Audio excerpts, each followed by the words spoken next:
Bismillahirrahmanirrahim. Thawabut taubati ilallah ta'ala. Pahala taubat kepada Allah subhanahu wa ta'ala. Qala Allah ta'ala, Inna Allah yuhibbut tawabin wa yuhibbul mutatahhirin.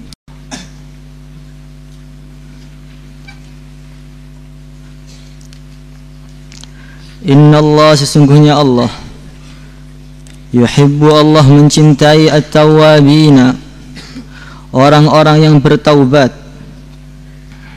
wa yuhibbu, dan Allah mencintai al-mutatahhirin, orang-orang yang menyucikan diri. Inna Allah yuhibbu at-tawwabina wa yuhibbul mutatahhirin. Ini menerangkan tentang bab taubat. Taubat ini adalah satu tangga dari tangga-tangga menuju Allah subhanahu wa ta'ala. Satu tahapan untuk orang ini bisa mencapai ridhonya Allah subhanahu wa ta'ala. Ketika orang ini ingin mendapatkan ridhonya Allah subhanahu wa ta'ala, maka dia harus melewati tahapan ilmu, harus melewati tahapan taubat, tahapan syukur, sabar. Ada aqobah-aqobah, ada tangga-tangga menuju ridhonya Allah subhanahu wa ta'ala yang harus kita lalui. Dan termasuk aqobah yang paling penting adalah aqobah taubat. Setelah ilmu, paling penting tahapan ini adalah tahapan taubat. Taubat itu diibaratkan sebagai pondasi dalam setiap amal, pondasi dalam setiap kebaikan-kebaikan yang kita lakukan. Kalau kita ini membangun satu bangunan, tidak membangun pondasi terlebih dahulu, maka bangunan yang kita bangun tadi sangat mudah untuk roboh. Ditiup oleh angin, diterpa oleh angin, langsung roboh. Begitu mudah roboh. Disenggol oleh semut aja roboh. Maka ketika orang itu mau amal, maka harus diawali dengan taubat terlebih dahulu. Para ulama mengatakan, kenapa kita ini harus taubat? Niatnya itu untuk apa taubat itu? Yang pertama, kita ini taubat agar kita ini mendapatkan cintanya Allah subhanahu wa ta'ala. Innallaha yuhibbut tawwabina wa yuhibbul mutatahhirin. Allah mencintai orang-orang yang bertaubat. Jadi taubat agar kita ini mendapatkan cintanya Allah. Maka dulu Al-Isfirani, beliau itu doa, ya Allah, berikanlah kepada saya taubatan nasuha, berikanlah kepada saya taubatan nasuha. Doa minta agar Allah memberi beliau ini taubatan nasuha selama 30 tahun. Maka setelah 30 tahun beliau ini terdetik dalam hati beliau, subhanallah, satu hajat saja, satu permintaan saja, sampai 30 tahun Allah belum memberi kepada saya. Saya minta taubat nasuha itu selama 30 tahun Allah belum memberi. Padahal cuma satu hajat. Kemudian beliau tertidur, beliau bermimpi, seakan-akan ada orang mengatakan kepada beliau, kenapa engkau heran? Kenapa engkau heran? Engkau ini minta taubat selama 30 tahun enggak diberi, kenapa kamu heran? Kamu tahu apa yang kamu minta itu? Yang kamu minta itu mahabbatullah. Allah kamu minta itu Allah agar mencintai dirimu. Innallaha yuhibbut tawwabin wa yuhibbul mutatahhirin. Yang Tuhan minta itu perkara yang sangat besar, bukan perkara yang remeh. 30 tahun itu belum apa-apa. Yang diminta itu mahabbatullah. Dan kalau cintanya Allah berarti Allah ridha, wa ridwanum minallahi akbar. Kalau Allah sudah ridha itu sudah segala-galanya. Makanya taubat itu bukan main-main. Taubat ini kalau orang minta taubatan nasuha, berarti seakan-akan minta dicintai oleh Allah, seakan-akan berarti dia ini minta dijadikan walinya Allah, kekasihnya Allah. Ya Allah, berikanlah saya rezeki taubatan nasuha. Itu maknanya apa? Ya Allah, cintailah saya, jadikanlah saya termasuk kekasih-kekasihmu. Yang pertama. Yang kedua, kita ini taubat supaya Allah Subhanahu wa ta'ala memberi taufik kepada kita, memberi pertolongan kepada kita, mengizinkan kita untuk melakukan amal-amal baik. Karena apa? Karena dosa-dosa yang senantiasa kita kerjakan siang dan malam ini akan menyebabkan hirman, akan menghalangi kita untuk menuju kepada kebaikan-kebaikan. Mungkin kita ini bertanya-tanya, dulu sudah niat pengen mondok 10 tahun, tiba-tiba 5 tahun datang masalah dari orang tuanya, masalah ekonominya, masalah, kemudian tiba-tiba dia pulang. Sudah niat mau kubro, tiba-tiba ada masalah sana, masalah sini, gak jadi. Ada niat baik ini, kemudian gagal, niat baik, gagal lagi, gagal terus, selalu dalam kegagalan. Sudah niat tahajud, kemudian ketiduran, niat ini, kemudian gagal lagi, terus setiap dia menginginkan kebaikan selalu gagal. Ini kenapa ini? Ini karena pada hakikatnya antara dia dan kebaikan-kebaikan tersebut ini dipisah oleh satu tembok, satu penghalang yang begitu besar sehingga dia tidak bisa menuju kebaikan-kebaikan tersebut. Setiap mau menuju nanti nabrak tembok lagi, setiap menuju nggak bisa lagi, terus gagal lagi. Karena tembok menghalangi tadi, ada tembok yang menghalangi dia tadi. Saya ini sudah niat jadi orang baik, tiba-tiba kok gagal lagi, susah sekali. Walaupun dapat pahala juga kalau sudah niat ya. Tapi setiap niat baik mesti gagal. Baru mulai ngaji tiba-tiba tidur. Itu kenapa itu? Karena antara dia dan ilmu tadi sudah dihijab dengan satu benteng besi yang begitu kuat yang tidak mungkin bisa dijebol. Maka tugas kita itu bagaimana merobohkan benteng tadi. Kita tobati dosa-dosa kita tadi. Kalau benteng tadi, tembok raksasa tadi sudah hilang, maka kita akan begitu mudah menyambut tawaran-tawaran agama. Itu yang pertama. Dosa ini akan menyebabkan hirman. Yang kedua, dosa itu akan menyebabkan hidlan. Orang ini tidak ditolong oleh Allah Subhanahu wa ta'ala. Kalau orang sudah ditelantarkan, ini Masya Allah, dia mau gembira, mau sedih, mau tersenyum, mau menangis, mau pergi ke sana kemari, tidur, mau bangun, nggak diperdulikan, nggak akan ada pertolongan Allah yang datang. Seakan-akan sudah tidak dianggap lagi. Saya dapat masalah ini, masalah ekonomi, dapat masalah keluarga, kenapa tidak datang-datang nusratullah kepada diri saya? Masalah dari diri saya sendiri, orang kampung saya, dari sana, dari sini, masalah terus bertubi-tubi. Tapi sama sekali tidak ada nusratullah yang datang, itu kenapa? Karena dosa-dosa tadi menyebabkan kita ini ditelantarkan, menyebabkan kita ini tidak dianggap, tidak akan datang pertolongan Allah, wujudnya seperti tidak ada. Masya Allah itu. Kalau orang sudah nggak ditolong itu udah kayak apa? Begitu hinanya dia. Dia mau pakai baju apa tidak diperdulikan, mau tersenyum atau menangis tidak diperdulikan. Keberadaannya seperti tidak ada. Yang ketiga, dosa-dosa yang kita lakukan tersebut ini ibarat seperti tali-tali yang melilit kaki kita, melilit tangan kita, menali tubuh kita. Anna qaidadz dzunub yamna'u 'anil masyi ila ta'atillah wal musarah ila hidmah.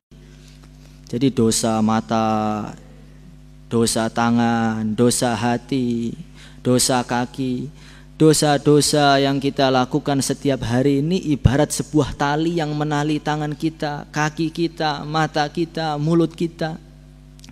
Sehingga kita ini tidak bisa bercepat-cepat untuk menerima tawaran-tawaran agama. Lambat sekali. Semuanya lambat. Masuk kelas jadi lambat, ke masjid lambat, sholat lambat, lambat semua. Yang lain sudah berjuang ke sana kemari, masih belum dapat apa-apa. Yang lain sudah ke sana, sudah dapat kubro, sudah ke sana kemari, belum dapat apa-apa. Karena tangan itu kalau ditali, kaki ditali itu nggak bisa gerak. Kalaupun bisa bergerak dengan merangkak. Jadi pelan. Ketika orang sudah pelan, bagaimana akhirnya?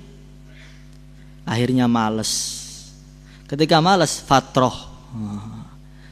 Jadi imtihan pertama nggak sungguh-sungguh. Kang, ini imtihan pertama, kenapa kamu nggak sungguh-sungguh? Masih fatroh, baru pulang dari rumah. Baru perpulangan, nggak bisa konsen. Masih terbayang-bayang semua kejadian yang di rumah. Habis imtihan pertama. Nanti imtihan kedua nggak sungguh-sungguh juga. Nah, kenapa kamu imtihan kedua juga nggak sungguh-sungguh? Pertengahan tahun Pak, biasa. Sudah lama ngaji 4 bulan, sudah bosen, lagi galau. Nanti imtihan ketiga, apalagi imtihan ketiga, lebih nggak sungguh-sungguh lagi. Nah, kamu imtihan pertama nggak sungguh-sungguh, 2 nggak sungguh-sungguh, 3 nggak sungguh-sungguh. Maklum, ini 3 ini sudah dekat perpulangan, sudah nggak tawajuh. Bayangannya sudah base terus sekarang. Nanti pakai tas apa, duduknya samping siapa, sudah direncanakan semua.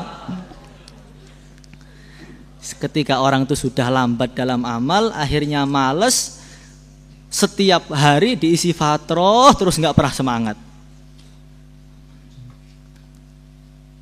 Itu yang ketiga. Yang keempat, dosa-dosa yang kita lakukan ini bagaikan satu beban yang ditimpakan ke dalam tubuh kita, sehingga kita ini tidak merasakan kegembiraan dalam amal. Ada orang dikasih beban tubuhnya ini 10 ton.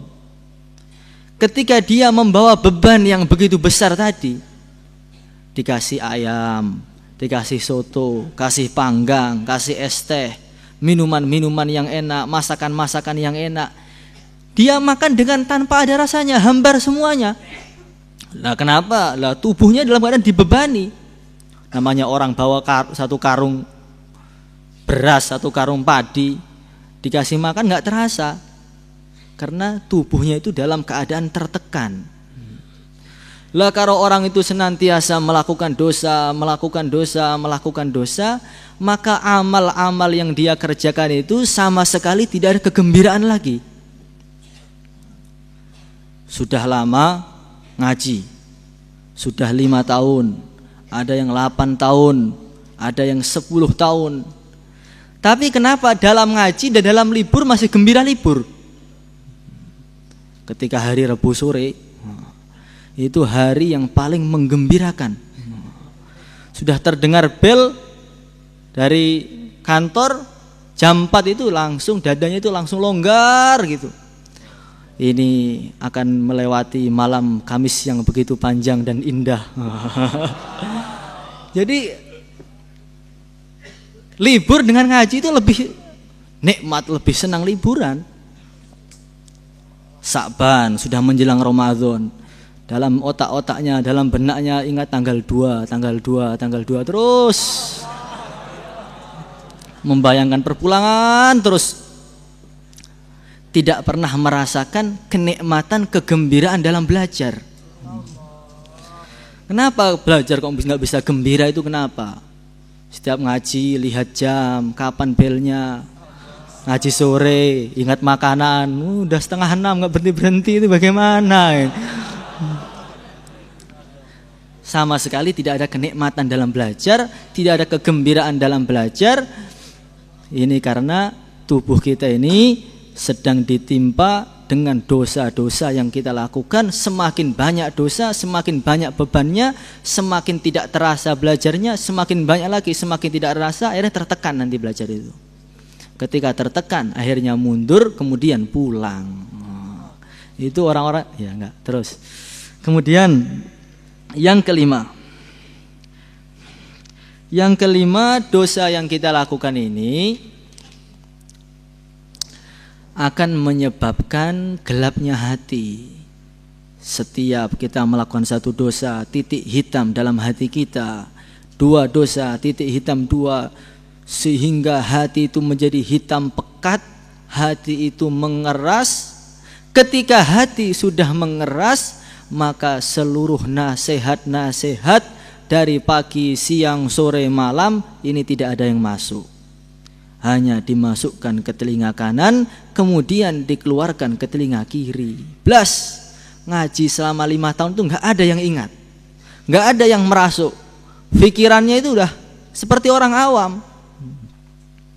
Karena hati ini sudah menggelap, kemudian mengeras seperti besi, seperti batu, sehingga tidak ada nasihat yang bisa meresap ke dalam hati dia.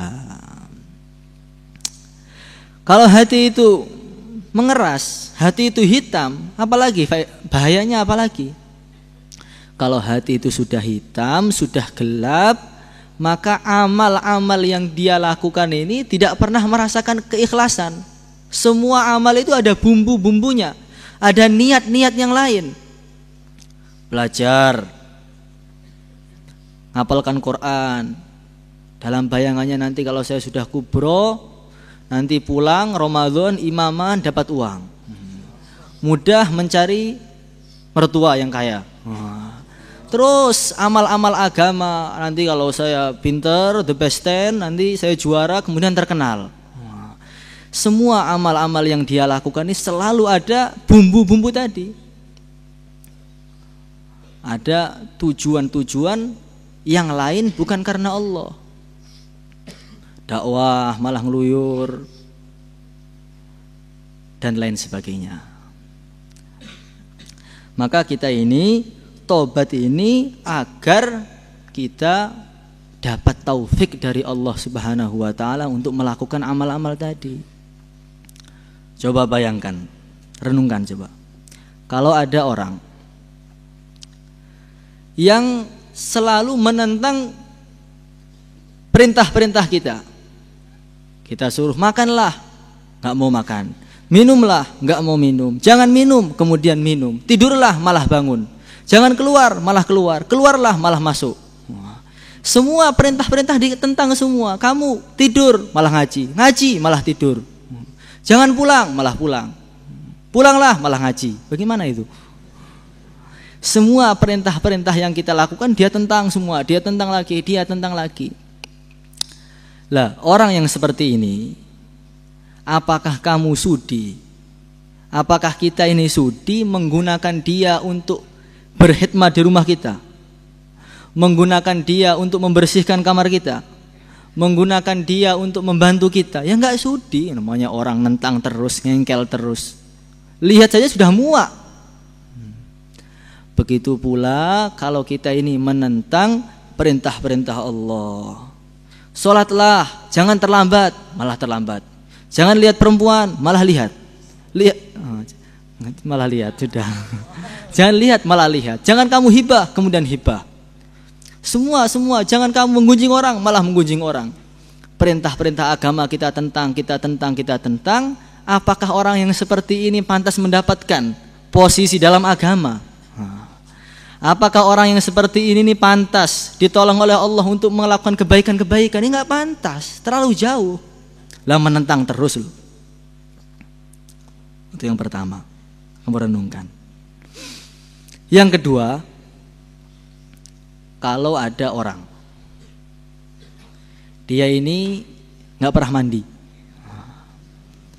acak-acakan, matanya belelean, telinganya kopoan, lagi pilek lagi, nggak pernah gosok gigi sudah 10 tahun, nggak pernah mandi sudah 10 tahun. sehingga keringat-keringatnya itu sudah mengerak. Mengkerak itu sudah nggak bisa dibersihkan lagi. Orang yang begitu menjijikkan, begitu jorok seperti ini, apakah kamu ini sudi, kita sudi untuk berbicara dengan dia, untuk menjadikan dia sebagai teman karib kita, untuk teman bercurhat? Sudi apa enggak?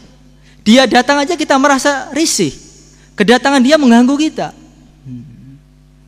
Dan yang mulia baginda Nabi Muhammad sallallahu alaihi wasallam, beliau mengatakan, "Idza kadzdzabal 'abdu tanahha anhu malakan min natni ma yahruju min fih."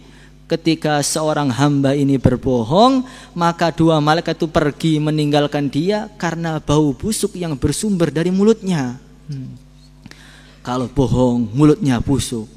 Kalau lihat yang bukan mahram, matanya gudikan, korengan, kakinya juga seperti itu, tangannya seperti itu, hatinya budukan, gudikan, korengan. Segala penyakit memenuhi tubuhnya para pendosa seperti ini. Lah, orang yang seperti ini, apakah pantas mulutnya digunakan untuk berzikir? Jadi kalau kita zikir istighosah, baru mulai astagfirullah, langsung tidur. Ini perlu curiga ini. Kita harus mencurigai diri kita sendiri ya. Saya ini kok baru mulai zikir langsung tidur. Mulai masuk tahfidz langsung tidur. Ini bagaimana ini? Apakah mulut saya ini terlalu banyak dosa sehingga tidak diizinkan untuk berzikir? Apakah mulut saya ini dipenuhi dengan bau busuk sehingga tidak pantas untuk membaca Al-Quran? Ini kita harus curiga ini. Ini untuk menilai dirinya masing-masing, bukan untuk menilai orang lain. Ada orang tidur langsung kamu suudzon, dasar para pendosa. Bukan. Nah, ini untuk menilai dirinya masing-masing. Yang terakhir, kita ini taubat supaya amal kita ini diterima oleh Allah Subhanahu wa taala. Kita taubat supaya amal kita ini diterima oleh Allah Subhanahu wa taala. Sekarang ada orang yang sedang murka, sedang marah, puncaknya kemarahan sampai ke ubun-ubun. Betul-betul marah dengan kita. Tengah-tengah dia marah, mukanya sedang merah. Kamu datang kepada dia, kemudian kamu mengatakan, kita mengatakan kepada dia, Tuhan ini kok tampan sekali ya. Itu bajunya kok bagus. Itu jaketnya beli dari mana? Orang yang sedang marah kita datang kemudian memuji-muji dia, bagaimana? Maka kemarahan tadi akan meningkat lagi sehingga tidak bisa dimaafkan lagi bisa-bisa. Begitu pula kita ini melakukan kesalahan, ini bisa menimbulkan murkanya Allah. Ketika Allah itu murka kepada kita, naudzubillahi min dzalik, amal-amal yang kita lakukan itu enggak akan diterima. Mau sholat 1000 rakaat, mau 2000 rakaat, mau 1.000.000 rakaat pun nggak akan diterima. Kewajiban kita itu minta maaf dulu, taubat dulu, baru kita amal. Kalau kita amal belum taubat, seperti kita memuji-muji orang yang sedang marah, padahal kita belum minta maaf dengan dia. Kalau minta maaf dulu, kemudian dipuji, makin senang dia. Tapi kalau belum minta maaf, langsung muji-muji, semakin marah. Maka kita ini tobat supaya dicintai Allah, tobat supaya mendapatkan pertolongan Allah untuk amal. Yang ketiga, tobat agar kita ini amalnya diterima oleh Allah.